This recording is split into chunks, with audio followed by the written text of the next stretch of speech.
Então, quando quiserem, já estamos disponíveis aí. Muito bem. Olá! Hoje é um dia muito especial para a abertura do nosso segundo colóquio nacional Magistradas Debatem.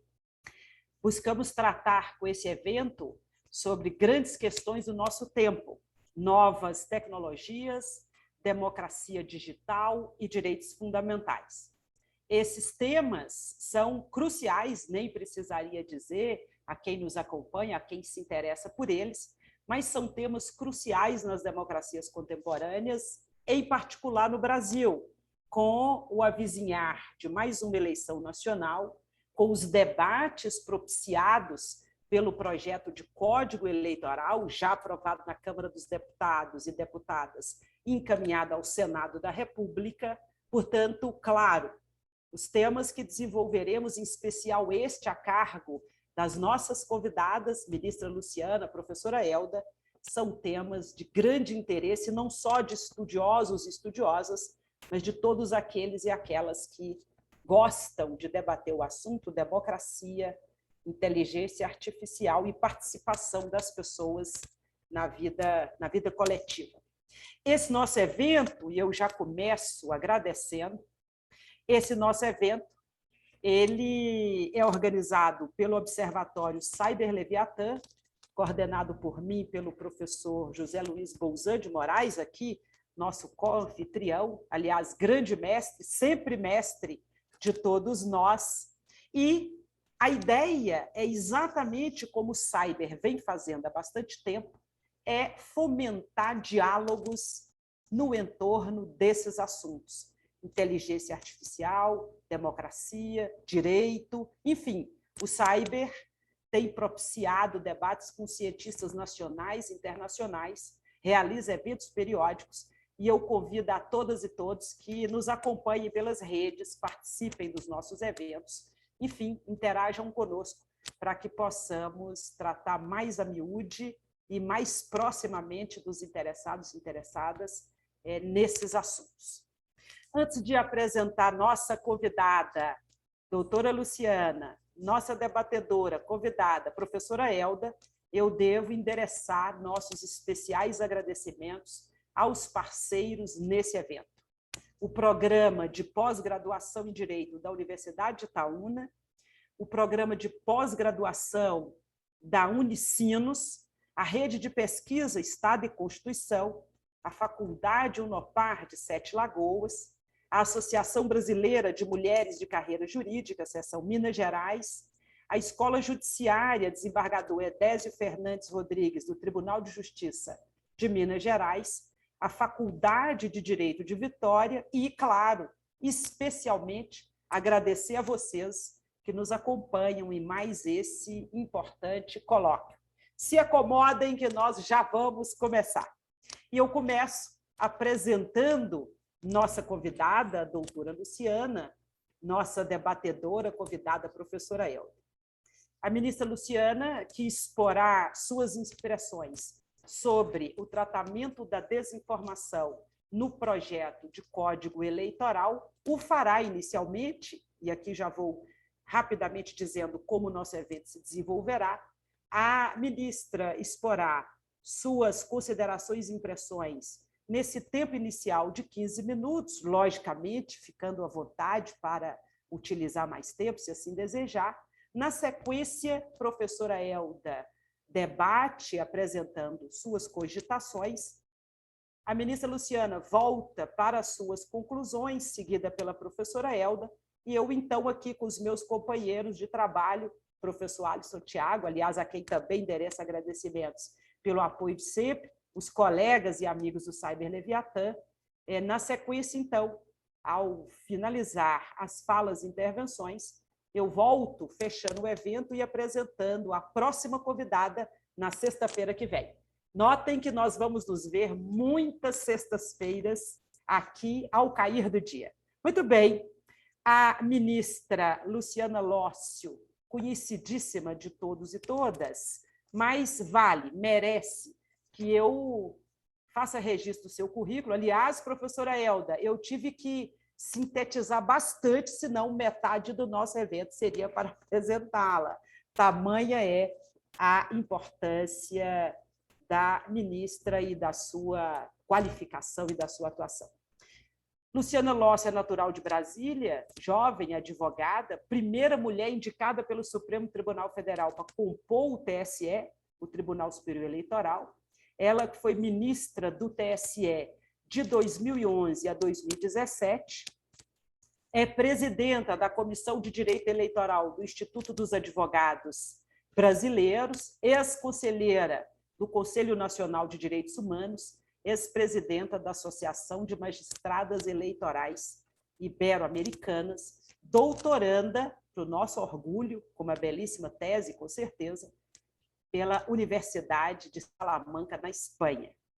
Professora Elda, também nossa conhecida, querida, estudiosa, cientista, Elda Bussinger, é coordenadora do Programa de Pós-Graduação em Direito da Faculdade de Direito de Vitória, é doutora em bioética e presidenta da Sociedade Brasileira de Bioética. Amigos, amigas, com vocês, portanto, Luciana Lossi. A palavra é sua, querida. Muitíssimo obrigada pela magnífica palestra que vai nos brindar. E, mais que nada, obrigada pela amizade, pela simpatia. Bem, Edilene Lobo, minha querida amiga, grande advogada, grande jurista, com quem eu tenho a honra e a felicidade de compartilhar tantas causas e tantas lutas, não é, Edilene?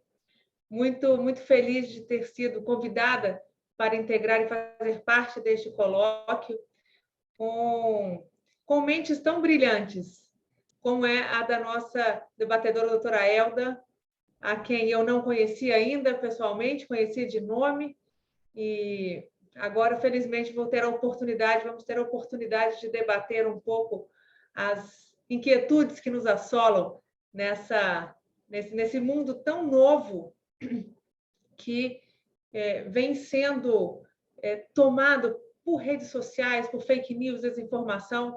Vejo que esse é um tema absolutamente atual e que precisamos enfrentar. E exemplo disso são essas duas últimas paradigmáticas decisões do Tribunal Superior Eleitoral da semana passada, a ação que foi proposta contra a chapa do presidente da República, e também a da semana anterior, uma ação que acabou por cassar o mandato de um deputado estadual do Paraná, à época deputado federal. Pois bem, como eu vinha falando e pensando quando a Edilene me convidou para esse colóquio, eu fiquei a imaginar o que eu poderia trazer de interessante para esse debate, para esse bate-papo. Eu acho que mais importante do que tudo é a troca de informações. E é com esse espírito que eu aqui estou, para ouvir, falar, escutar e aprender com todas e todos vocês. E um dado que eu acho que é fundamental de ser colocado de início é que há um enorme descompasso entre os avanços tecnológicos empregados em campanhas eleitorais e os marcos normativos que nós possuímos no nosso ordenamento jurídico.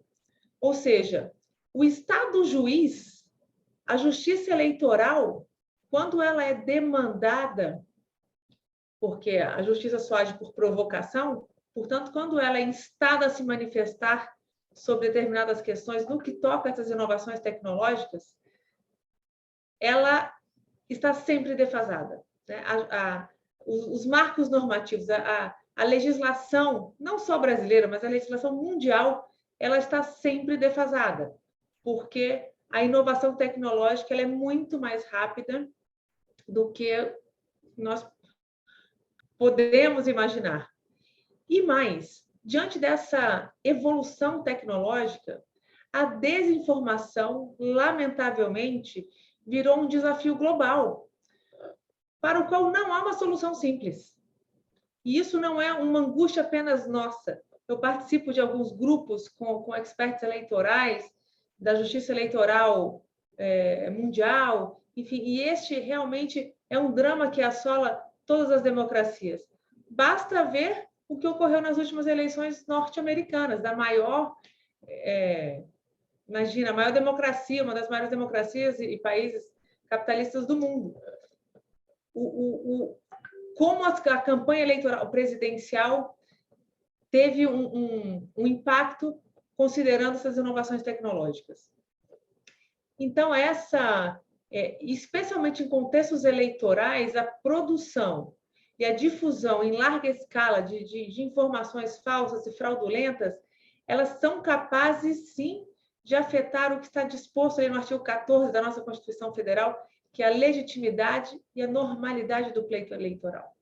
Eu diria mais, até mesmo a credibilidade do processo eleitoral e a capacidade dos eleitores de exercerem o seu direito de voto de forma consciente e informada, porque é fundamental que o eleitor compareça às urnas de forma informada, que ele saiba de fato o que está acontecendo para que essa desinformação e essas fake news não ponham em risco a nossa democracia. Então, eu penso que essa é uma realidade que nós não podemos fechar os olhos. E nos últimos 2 ciclos eleitorais, de 2020 e de 2018, verificou-se um aumento expressivo da circulação de informações falsas e fraudulentas. Eu me recordo, eu saí do tribunal em 2017. Até lá, essa realidade não existia, era um processo que estava por vir. Eu participei como observador eleitoral das eleições norte-americanas de 2016, quando Trump foi eleito. E lá, em 2016, já houve esse fenômeno. Mas no processo eleitoral municipal de 2016, nós não tivemos isso. Isso chega ao Brasil nas eleições gerais de 2018. Portanto, é um fenômeno recente e cada vez mais avassalador. Vejo com muita preocupação as eleições do ano que vem. Precisamos estar muito conscientes e atentos ao perigo que a desinformação e as notícias falsas podem trazer para o pleito eleitoral. E com base nessa preocupação, a Justiça Eleitoral tem tomado algumas providências. Eu gostaria de destacar aqui, nas eleições de 2018, a ministra Rosa presidindo as eleições, houve aquele ataque, penso que todos se recordam, né? O ataque ao sistema eleitoral, à urna eletrônica, e era tudo muito novo, como eu disse, em 2016 não havíamos vivenciado isso, em 2018 chegamos com um processo eleitoral absolutamente particular e inovador, tanto que tivemos a chapa presidencial, a chapa eleita, tinha o mínimo tempo de propaganda eleitoral, de propaganda partidária, mas a sua propaganda ela se baseou basicamente nas redes sociais e conseguiu se sagrar vencedora naquele pleito eleitoral. De modo que naquela eleição, já em 2019, a ministra Rosa, presidindo o tribunal, cria um núcleo, né, com experts para conseguir auxiliar o tribunal e prestar um tipo de auxílio de resposta a essa nova realidade. E depois disso, em 2020, o ministro Barroso, quando assume a presidência e chefia, né, e comanda o processo eleitoral de 2020, das eleições municipais, ele incrementa aquele grupo então formado e cria um programa de enfrentamento à desinformação. Vejam o nome, Programa de Enfrentamento à Desinformação. Hoje, chefiado pela atual secretária-geral do Tribunal, a doutora Aline Osório, uma grande competente jurista. E esse programa ele tem 3 pilares, que é o combate à informação. Como que o tribunal pretende, né, combater a desinformação? Com base em 3 pilares. Primeiro, combater a desinformação com informação de qualidade, com informação verdadeira. Aquela espécie de, quando começou nessas fato ou fake, né, os veículos de comunicação antigamente tinham isso, fato ou fake, verdade ou mentira. Então, o TSE criou também uma ferramenta para que o eleitor pudesse provocar a justiça eleitoral para que ele viesse a público dizendo se era fato ou se era fake, ou seja, combater a desinformação com informação. Também um outro pilar no qual se estrutura esse programa de enfrentamento à desinformação é a preocupação com a capacitação.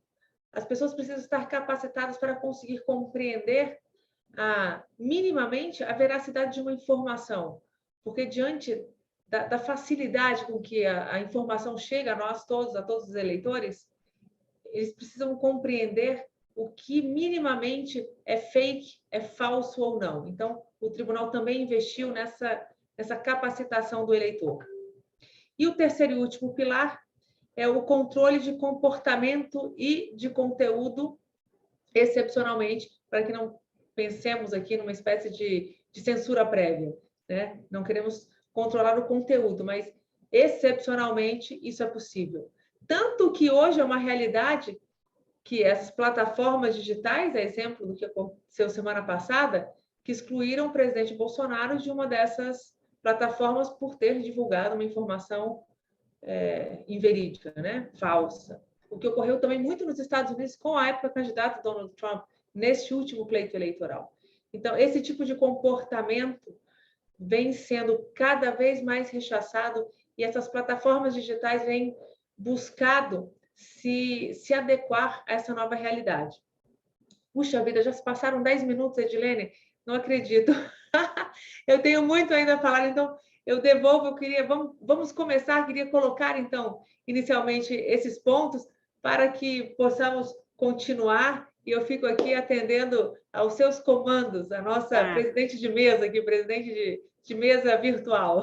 Com alegria. Querida, nós temos mais algum tempo, claro. Eu pontuo e saúdo, cumprimento a todas e todos que chegam para o nosso evento. Ministra Luciana Lócio trata sobre o tema desinformação e o tratamento dado no projeto de Código Eleitoral. Seria legal que você pudesse nos falar um pouco sobre o que você observou no projeto de código sobre esse assunto. Vê algo importante? O que lhe parece? Sim. Vejo. É muito interessante, Edilene, nós analisarmos, porque é isso. A legislação, você como uma super advogada eleitoral sabe melhor do que ninguém, mas é importante compartilharmos isso com os nossos ouvintes, que a cada 2 anos, no Brasil, nós temos eleições. E a cada 2 anos, nós também temos mini-reformas eleitorais. E essas alterações bienais, praticamente, da legislação eleitoral, ela é muito em decorrência da alteração jurisprudencial e das inovações da vida, né? A gente vai se adequando. A inovação tecnológica é uma realidade, né, como eu acabei de falar, inequívoca, e tantas outras. E essas realidades elas precisam ser incorporadas ao nosso ordenamento jurídico, até para que o estado do juiz possa agir a tempo e modo quando provocado for.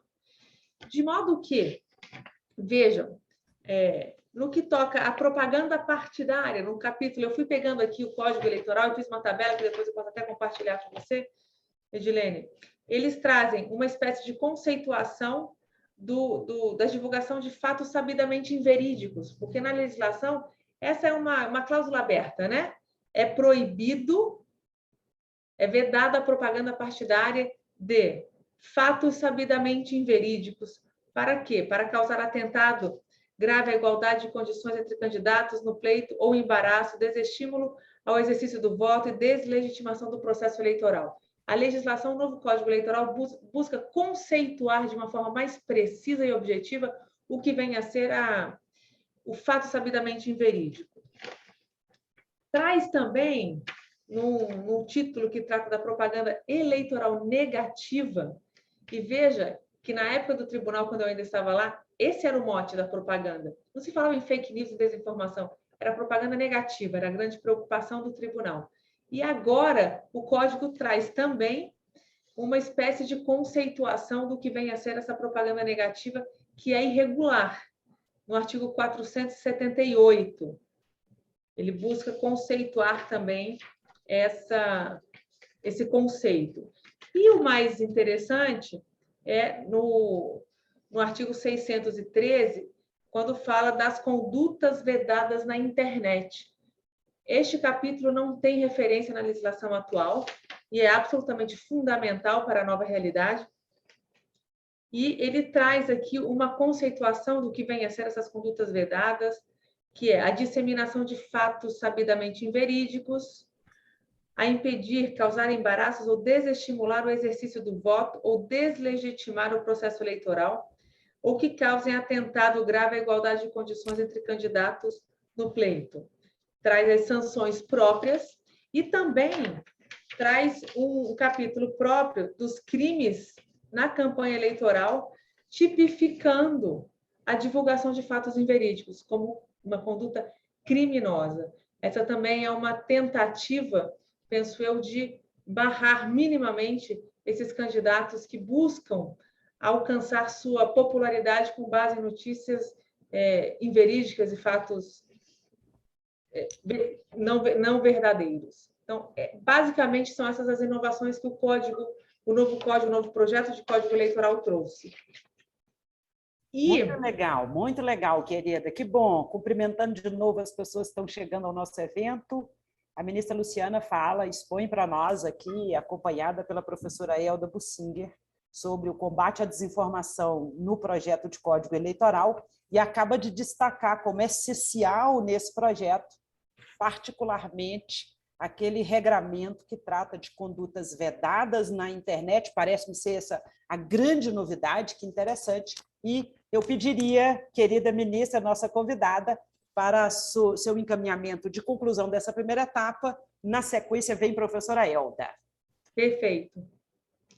Eu gostaria de concluir essa primeira etapa, Edilene, destacando que na mini-reforma de 2017, foi quando nós começamos ali, valendo para as eleições de 2018, já sob o rescaldo das eleições norte-americanas de 2016, quando começou a surgir esse fenômeno das redes sociais e da internet, naquele momento, quando o tribunal ele não vedava, por exemplo, disparo em massa. Hoje, né, um tema tão em voga. Não vedava, a legislação não vedava isso. Essa realidade ela era encarada sob a égide da legislação atual, naquela época, e aplicava-se o mesmo que o direito de resposta. Nós provocávamos a Justiça Eleitoral para que, com base naqueles disparos em massa, nós pudéssemos fazer uso do direito de resposta, que era um normativo, a legislação de regência à época. Então, o TSE, não havia regulamento no TSE e tampouco na legislação sobre essa realidade. Embora, na mini-reforma de 2017, o artigo 57J da Lei das Eleições dissesse que o TSE regulamentará, de acordo com o cenário e as ferramentas tecnológicas existentes em cada momento eleitoral, e promoverá para os veículos, partidos e demais entidades a formação e ampla divulgação de regras de boas práticas relativas a campanhas eleitorais na internet. Só que não houve essa regulamentação por parte da Justiça Eleitoral para o pleito de 2018. Isso só veio a ocorrer para o pleito de 2020, diante do que ocorreu no ano de 2018. Então, em 2020, o TSE editou uma resolução, que foi de número 23.610, a qual previa o seguinte, é importante destacar isso, que a propaganda eleitoral na internet, veja que já passou a trazer um dispositivo específico para regulamentar a propaganda na internet, pode ser realizada nas seguintes formas, e elenca inúmeras delas. E diz, por meio de blogs, redes sociais, sítios de mensagens instantâneas e aplicações de internet, assemelhadas, dentre as quais aplicativos de mensagens instantâneas, a exemplo do WhatsApp, cujo conteúdo seja gerado ou editado por candidatos, partidos e coligações. Ou seja, o candidato poderia mandar o seu WhatsApp, desde que não contratem disparo em massa de conteúdo. Ou seja, ali ela passou a proibir o disparo em massa. Ou seja, eu, candidato, poderia mandar mensagens para quem quisesse, mas não poderia fazer um disparo em massa. O meu partido poderia também pegar o seu banco de dados e encaminhar ali propaganda, porque isso não seria considerado disparo em massa. Por quê? Na linha seguinte, que é o artigo 28, né, dessa resolução 23.610, diz a resolução, qualquer pessoa natural pode assim fazê-lo, vedada a contratação de impulsionamento e de disparo em massa de conteúdo. Então, aqui foi o primeiro momento, vejo, para as eleições de 2020, que se proibiu, que se normatizou a proibição do disparo em massa e a contratação de impulsionamento. Então, eu gostaria de destacar essa realidade, para finalizar aqui este primeiro bloco. Que bom, muito obrigada, meus amigos, minhas amigas. Nós estamos aqui tratando da desinformação no projeto de Código Eleitoral. Nossa convidada de hoje, no primeiro evento do segundo Colóquio Nacional, é a ex-ministra Luciana Lócio e nossa debatedora, professora Elda Bussinger, a quem eu convido para as suas cogitações. Professora Elda, a palavra é sua, nós temos 10 minutos para essa interface aqui entre essas duas grandes mulheres, uma magnífica magistrada, de quem tem o orgulho de privar da amizade, uma querida professora que muito me orienta, me encaminha e me ensina. Aliás, ela que é coordenadora do PPGD, onde desenvolvi o meu pós-doc sob supervisão do professor Bolzan, e onde cogitava e continuo cogitando do tema novas tecnologias e instituições de garantias. Por favor. Queria cumprimentar a todos e todas, especialmente trazer o meu abraço à professora Edilene Lobo, agradecendo muitíssimo o convite, a oportunidade que me fez, ao professor Bolzan, nosso querido professor do PPGD. Eu tenho orgulho de coordenar um programa no qual ele é professor, e queria cumprimentar, de um modo especial, agora, a doutora Luciana Lócio. Eu queria dizer, doutora Luciana, que antes desse momento, eu tive duas aproximações com o seu pensamento. Uma delas foi a partir do capítulo de livro. Eu trabalho com gênero no meu grupo de pesquisa, né? Trabalho com bioética, políticas públicas, direito à saúde e também com a questão das desigualdades de gênero, de raça, enfim. E eu li o seu capítulo de livro, um capítulo de livro 2016 sobre a igualdade de gênero e democracia. Foi a primeira aproximação maior que tive, claro, fora o conhecimento de todos, de ter sido a senhora a primeira representante feminina no TSE.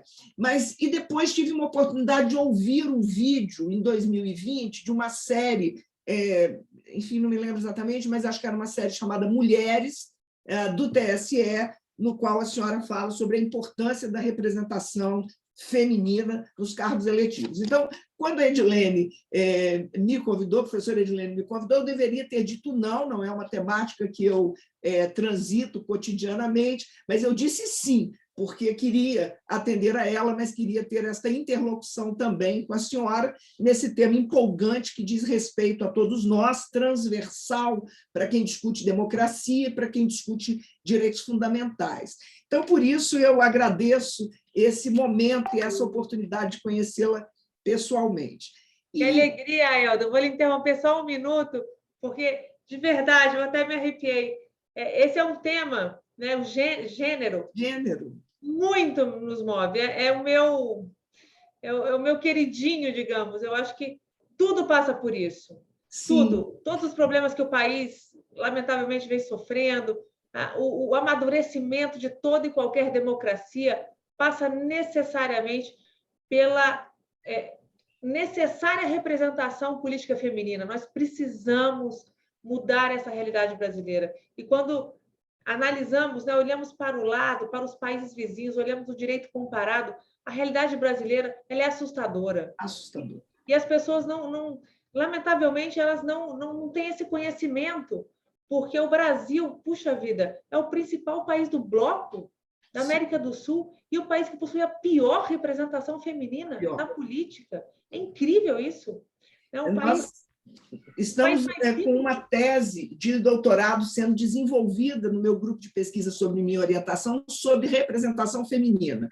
E seu texto é indicado, e eu falei, não, eu não posso deixar, apesar do tema não ser exatamente esse, não posso deixar de falar... É a minha tese de doutorado também. Depois eu quero pedir para a Edilene compartilhar os nossos contatos para que nós possamos trocar mais figurinhas sobre esse Vai ser um prazer, e eu queria já convidá-la para um capítulo de livro que nós estamos publicando junto com a UNOESC, com a Mackenzie, e sobre sobre a questão de gênero, e eu queria já convidá-la. Mas, enfim, nós conversaremos sobre isso posteriormente. Oportunamente. A Edilene vai proporcionar um outro encontro. É esse encontro. Que bom.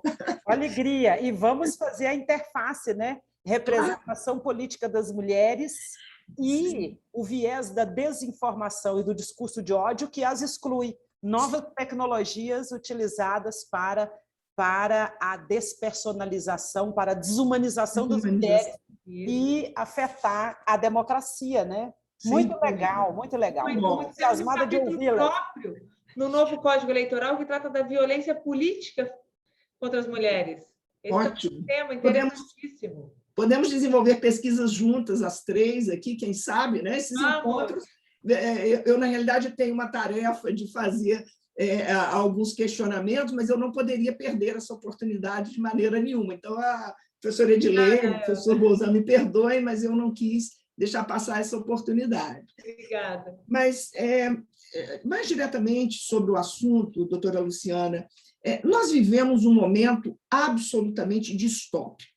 Eu diria que, numa perspectiva analítica dos processos de ruptura paradigmática, nós talvez estejamos vivendo, claro, várias rupturas, mas esta é uma ruptura fundamental, que é esta condição de interferência na democracia e na questão do voto, com a qual nós ainda não havíamos nos encontrado.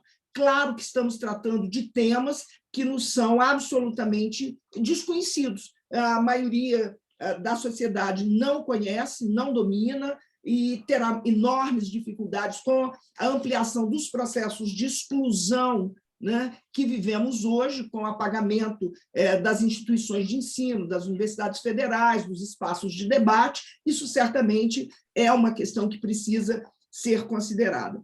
Mas esse momento de ruptura é também um momento de um processo de construção cultural. Nós estamos num processo de ressignificação da democracia, num processo de ressignificação da autonomia decisória nos processos de escolha. Esse processo de ressignificação traz a nós, da academia, um compromisso, uma responsabilidade de construirmos uma epistemologia ética que dê conta deste processo disruptivo que nós vivemos e para o enfrentamento de algo que se mostra absolutamente desconhecido para nós. E, nesse sentido, a minha provocação é muito mais assim, para ouvir um pouco mais a sua fala. Eu acho até que o tempo deveria ser todo seu, mas eu vou fazer algumas provocações. A primeira, eu queria ouvir um pouco sobre a sua trajetória no TSE, no combate à desinformação, ainda que nós não vivêssemos esse momento pós-2018, mas queria entender um pouco como que a senhora se encontrou com essa questão no cotidiano do TSE.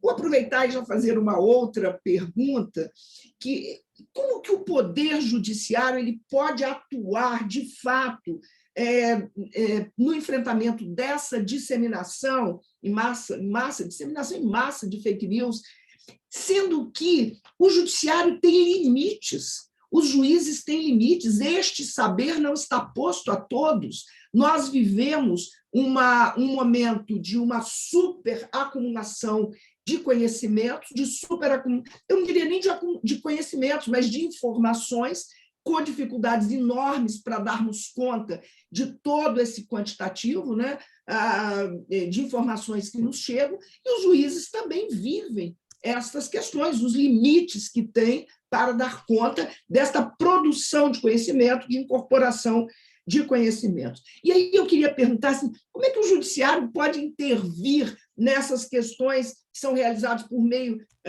dos WhatsApps, do Telegram, acho que talvez se a senhora pudesse falar um pouco acerca do Telegram para nós, eu acho que seria muito, muito interessante. E, por fim, tenho várias perguntas, mas eu, enfim, queria ouvir principalmente sobre essas. Qual o limite entre a questão da liberdade de expressão e essa violação a um processo eleitoral democrático.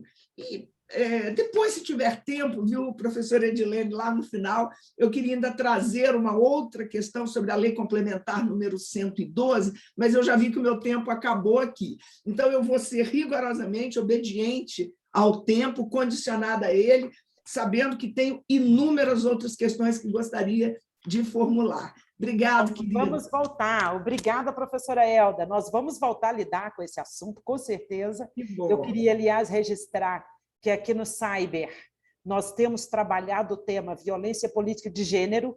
Eu, Alisson e Raíssa produzimos um trabalho sobre isso. Produzi um artigo também com o professor Davi Mendieta e Daiane Aguiar, que é uma participante, ele, Davi, também eu e Daiane, sob coordenação do professor Bolzan, da Rede de Pesquisa Estado e Constituição, inclusive falando desse tema, violência política de gênero, num comparativo entre Brasil e Colômbia. Isso. A noite de hoje traz temas enciclopédicos. Nós vamos ter que focar, porque, é claro, nós voltaremos outras vezes com essas simpatias ricas de tanta informação, como professora Elda, doutora Luciana. Por favor, doutora Luciana. Vamos lá. Foram inúmeras as provocações, vou tentar responder a todas elas de forma mais objetiva. Bem, primeira delas, né, a minha trajetória no TSE no combate à desinformação. Enquanto eu estive no tribunal, nós não tínhamos, por incrível que pareça, essa temática. E eu me recordo hoje ainda, conversando e pensando, estudando, né, para essa palestra, eu falei, puxa vida, me recordei que nas eleições de 2014, eu fiquei no tribunal de 2011 a 2017. Então, participei do processo eleitoral de 2012, ministra Carmen Lúcia, presidente, e aqui um registro, né? Naquela sentada, o Tribunal Superior Eleitoral tinha maioria feminina. Primeiro tribunal do Brasil com maioria feminina. De 7 membros, 4 éramos mulheres. Ministra Carmen presidindo o tribunal, ministra Nancy Andrighi Laurita pelo STJ e eu pela advocacia. Então, as eleições de 2012, e ali começa uma mudança de paradigma do tribunal no que toca à representação feminina. Esse é um tema também que a gente pode debater, Edilene, oportunamente. Então, em 2012, fiz eleição de 2012, nada se falava sobre desinformação, nada disso. 2014, qual era o grande tema das eleições gerais? Propaganda negativa. E aqui eu me recordo que houve uma mudança, é muito interessante isso.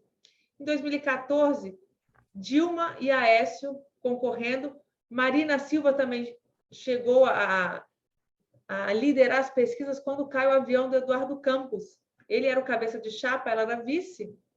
Quando temos aquela tragédia nacional, houve uma comoção. Então, Aécio e Dilma começaram a fazer muita propaganda negativa contra a Marina.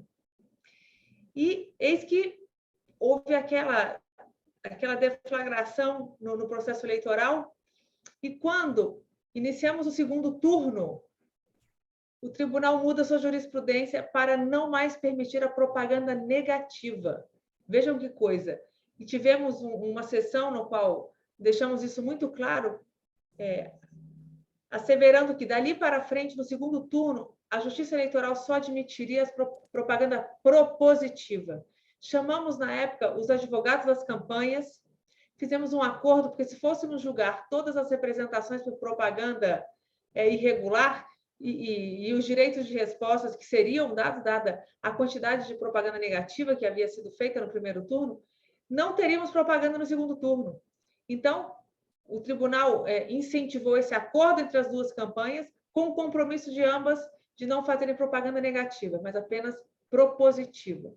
Então, vejo que naquele momento não se falava em desinformação, em fake news, era apenas a propaganda negativa. Você não podia trazer qualidades negativas do seu candidato, mas apenas propositivas. E em 2016, nas eleições municipais, também não tivemos o contato com essa realidade, embora isso tenha surgido em 2016 de forma muito forte nas eleições gerais norte-americanas. E aqui Eu estava lendo, eu resgatei, eu li esse livro ano passado, Os Engenheiros do Caos. Recomendo a leitura a todos. Espetacular, para que nós possamos entender um pouco aonde nós estamos, para que possamos nos situar e entender que nada é à toa, né?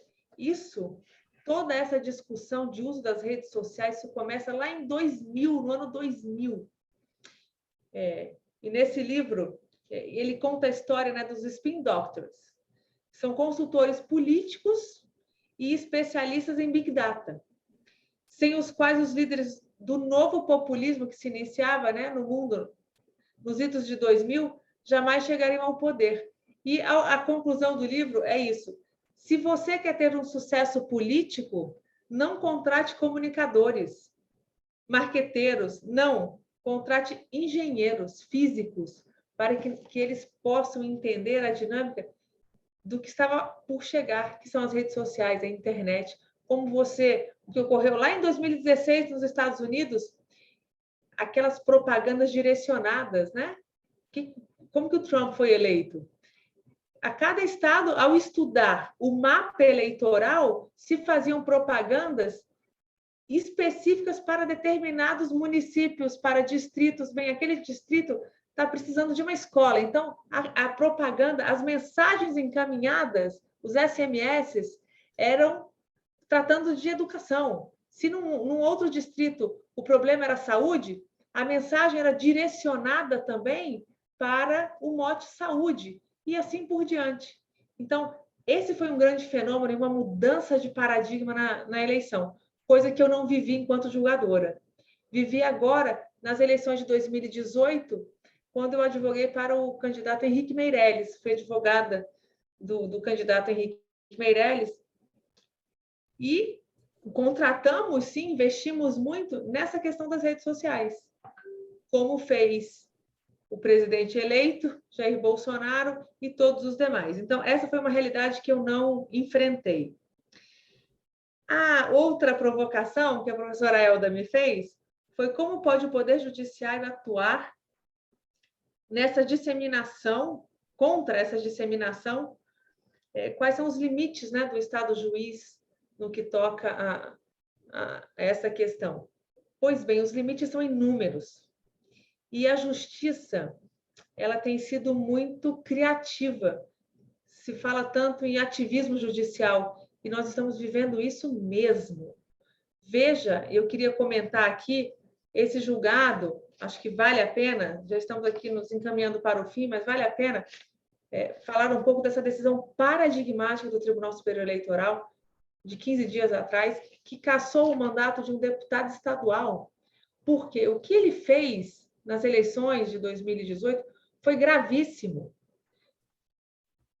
Veja que e aqui houve uma mudança de jurisprudência, uma mudança de paradigma muito grande, porque até então o tribunal entendeu, para cassá-lo, que ele praticou abuso de autoridade e também uso indevido dos meios de comunicação. Pois bem, uso indevido dos meios de comunicação. A Justiça Eleitoral sempre entendeu que os meios de comunicação passíveis de um mínimo de regulamentação e de controle eram o quê? Aqueles oriundos de concessão pública, rádio e TV.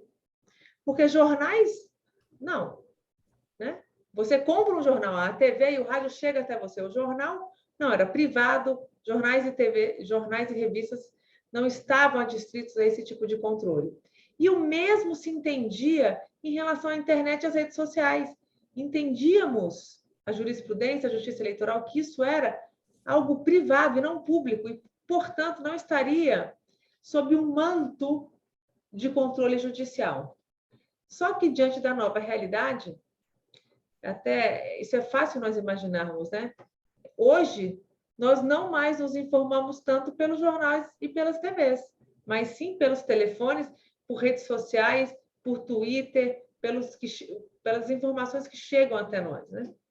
Então, houve essa mudança de paradigma e o tribunal entendeu, portanto, que este candidato que fez uma live que foi divulgada no YouTube ou no Instagram, Facebook, né? Essas plataformas digitais hoje todas têm essa faculdade de você fazer lives.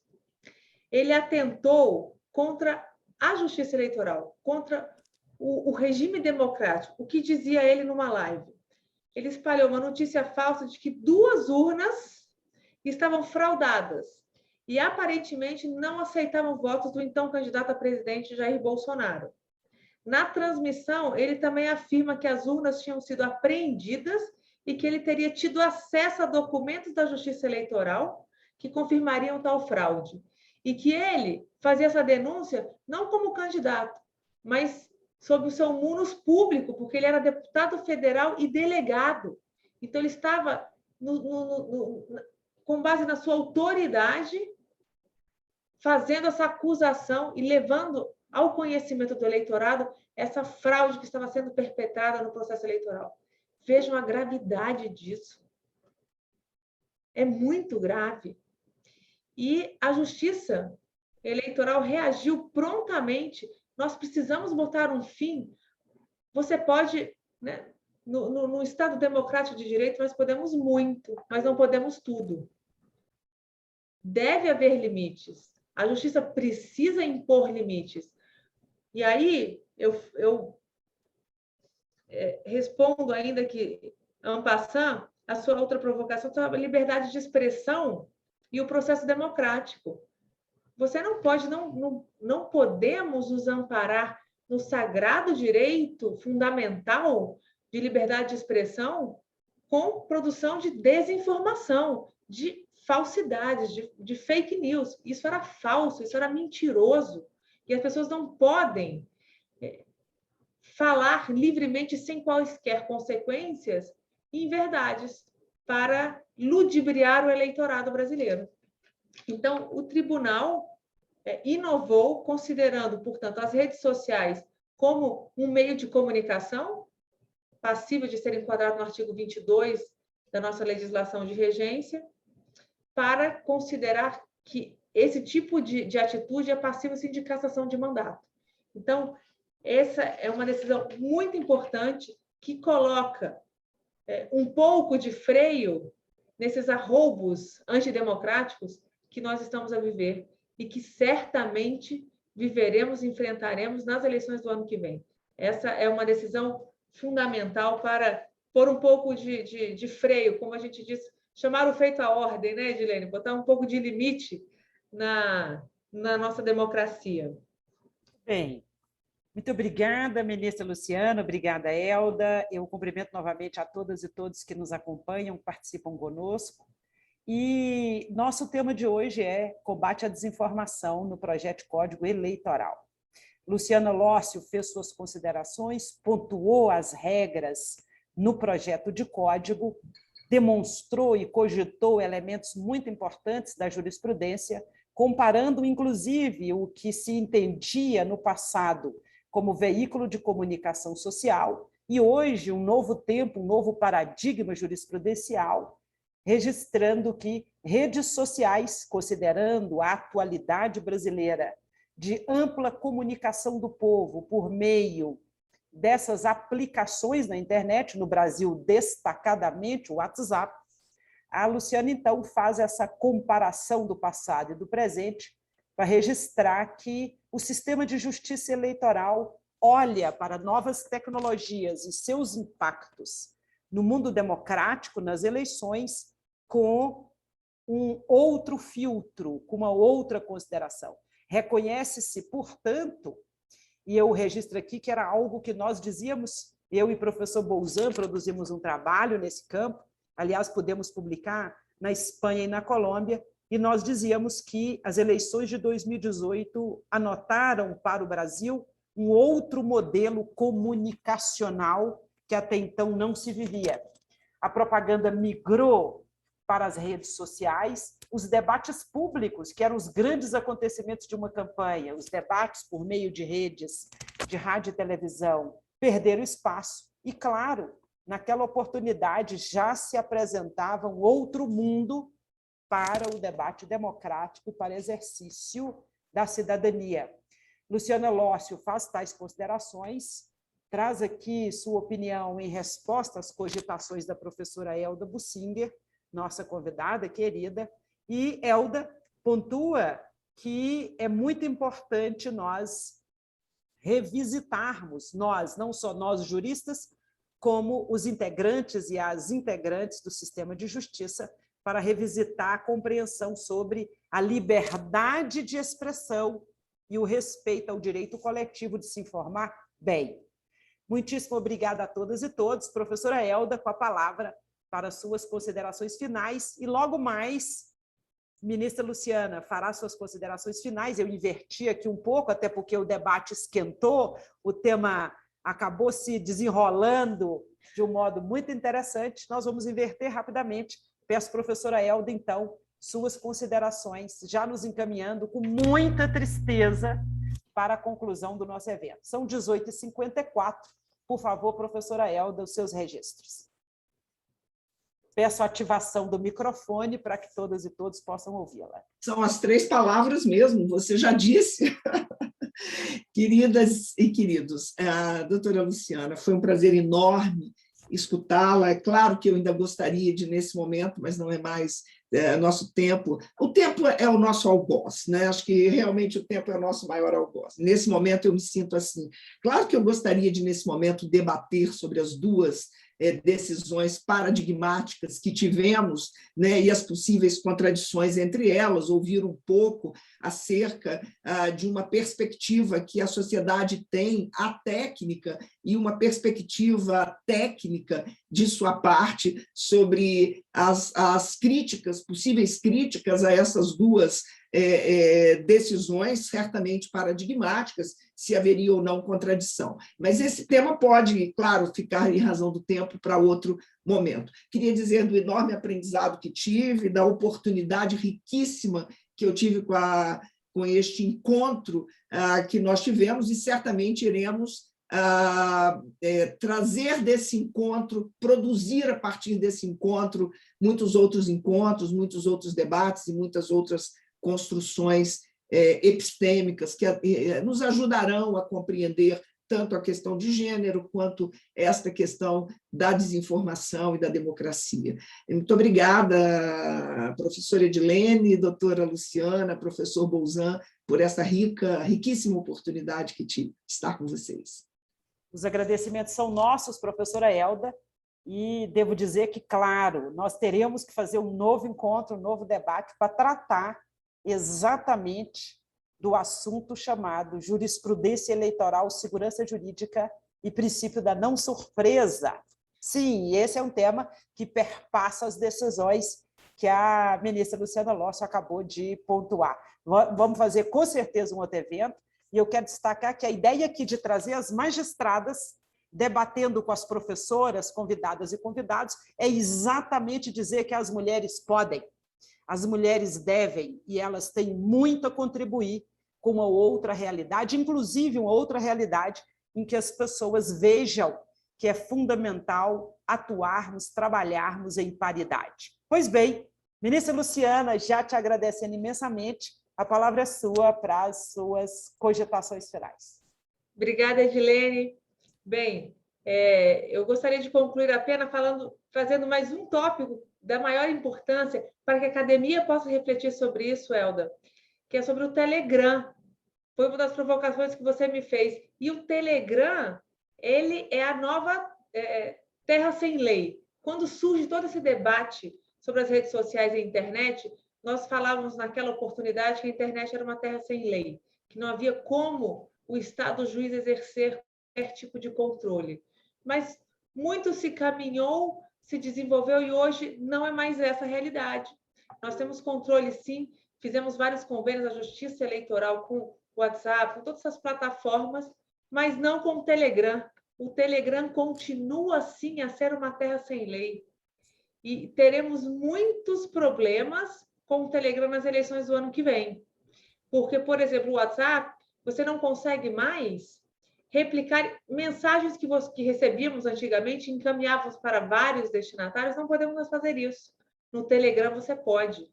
Então, esses disparos em massa continuarão a ser permitidos e sem um mínimo de controle no Telegram, diferente das outras plataformas que nós conhecemos. Então, fica aqui essa consideração e o meu muito obrigada, Edilene, pelo convite, por conhecer essa mente brilhante que é a professora Elda.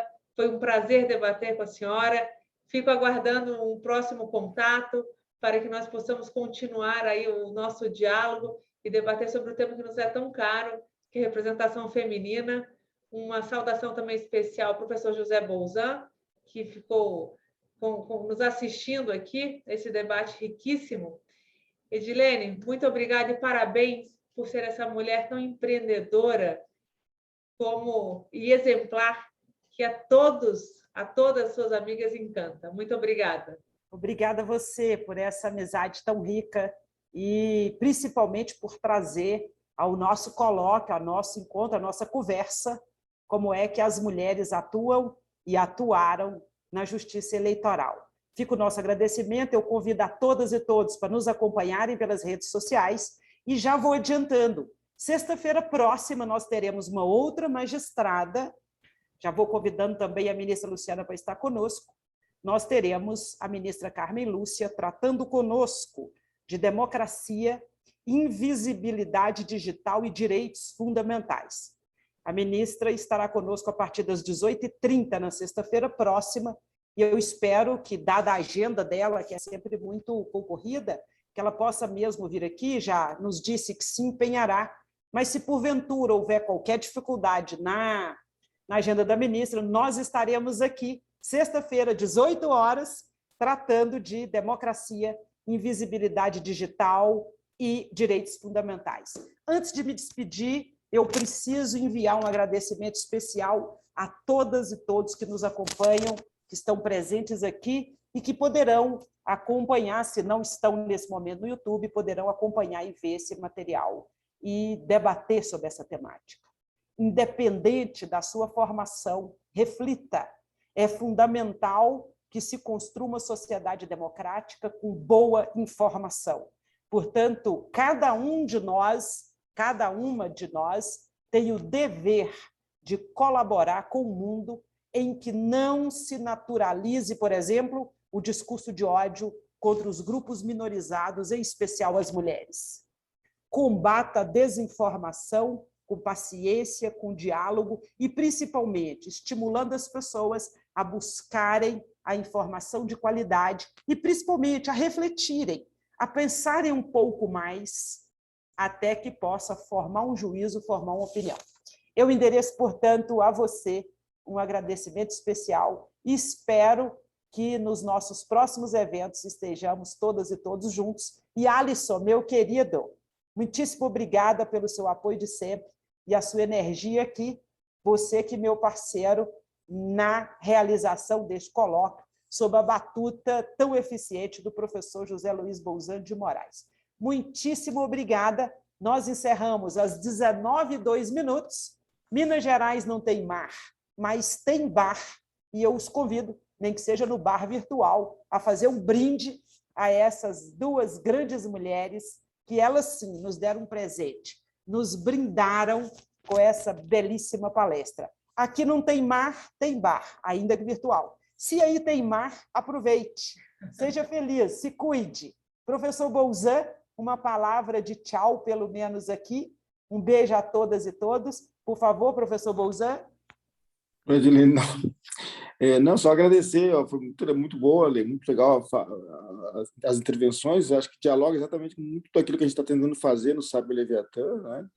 É sempre bom ouvir a professora Elda, e eu não conheço a Luciana Lossi pessoalmente, mas foi muito bom, desejo a ela um sucesso enorme no doutoramento e já aguardamos aí os resultados da pesquisa, né, que com certeza serão muito instigadores, né? Agradeço também em nome do Cyber por ter aceito o convite, né? Esse evento que é organizado e pensado pela Edilene é sempre muito, já é uma data a ser marcada na agenda, né, para todos os anos. Valeu, Edilene. Vamos esperar na próxima sexta, né? Estaremos Vamos, aqui sim. de novo. Salvem a data, sexta-feira, toda sexta-feira, 18 horas, de novembro a dezembro, estaremos aqui, magistradas debatem. Oi, Edilene, só não, aproveitando a oportunidade, só para dizer que os eventos do Cyber, das quartas-feiras, né, então, de 15 em 15 dias, nosso próximo será no dia 17, agora de novembro, é com a professora Fernanda Lage, que já está confirmada aí também, né? Estará Maravilha. conosco aí falando. Que ótimo. Cyber Leviatã, aliás, tem oportunizado esses grandes eventos com profissionais das mais variadas concepções, pensamentos, mas particularmente envolvendo aqui o tema novas tecnologias, direito e democracia. São ricos os debates. Ministra Luciana, por favor, quando puder, se achegue, a casa já é sua. Esperamos você em breve.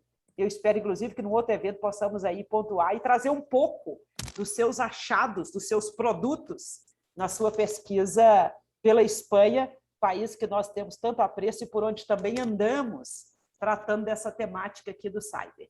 Muitíssimo obrigada. Eu gostaria, portanto, de encerrar e aguardo todas e todos nos nossos próximos eventos. Um beijo e aproveitem, sigam bem, se cuidem. Até! Tchau, tchau. Tchau, pessoal. Tchau.